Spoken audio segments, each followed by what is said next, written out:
Hi, my name is Prasenjit and I got an 8.5 in IELTS Academic in my very first attempt. So I came across an ad for LeapScholar's free masterclass about 3 months ago while scrolling through Instagram, and I anyway was planning on taking the IELTS test soon, so I thought might as well check it out. While attending the masterclass, I felt that the session was quite interactive and the mentor seemed quite amiable. So I decided to go ahead and sign up for the month-long course, which was of course a paid course. But since the fees was extremely affordable, I didn't think twice before signing up for the course. So the short course that I enrolled in helped build a strong foundation upon which I worked diligently to achieve the remarkable score that I did in my very first attempt. I felt the mentors at Leap were quite helpful and approachable, and as for the actual course, well, you get a few speaking evaluations, you get a few writing evaluations, there are grammar clubs which you could attend to improve your general English, and you also get access to Cambridge books which you could use to practice.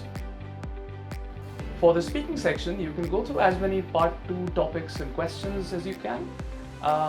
Perhaps use a stopwatch on your smartphone or computer to time yourself when you speak for about 2 minutes.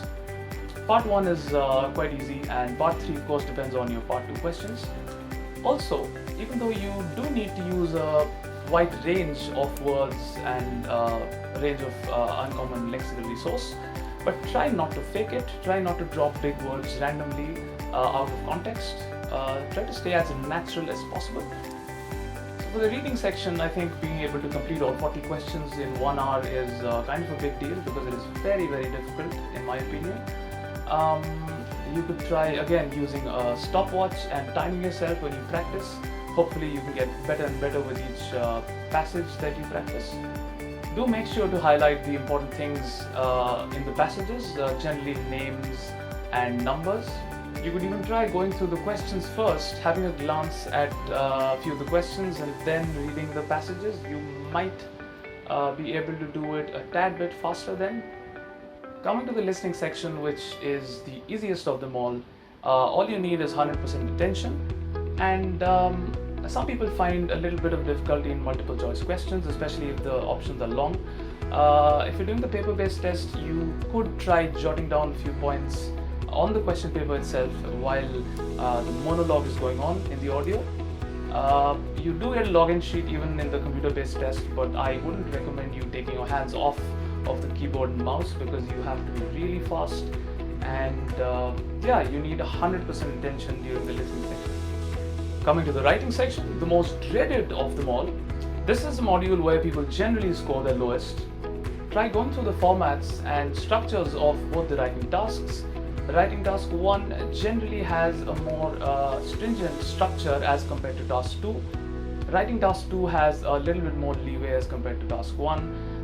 It's a little bit more subjective, so you have a chance to explore. Try to use a wide range of vocabulary, although avoid using words out of context. Do not attempt to use words which you don't know the meaning of. Try staying as natural as possible. Try avoiding going overboard.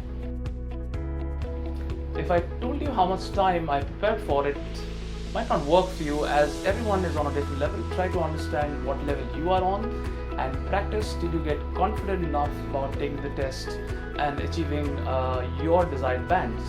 So if you're looking for, let's say, a 7, try to practice till you get 7 consistently during your practice tests. If you can achieve that, you probably shouldn't waste any more time, and you should definitely book your test ASAP. That's about it. Thank you.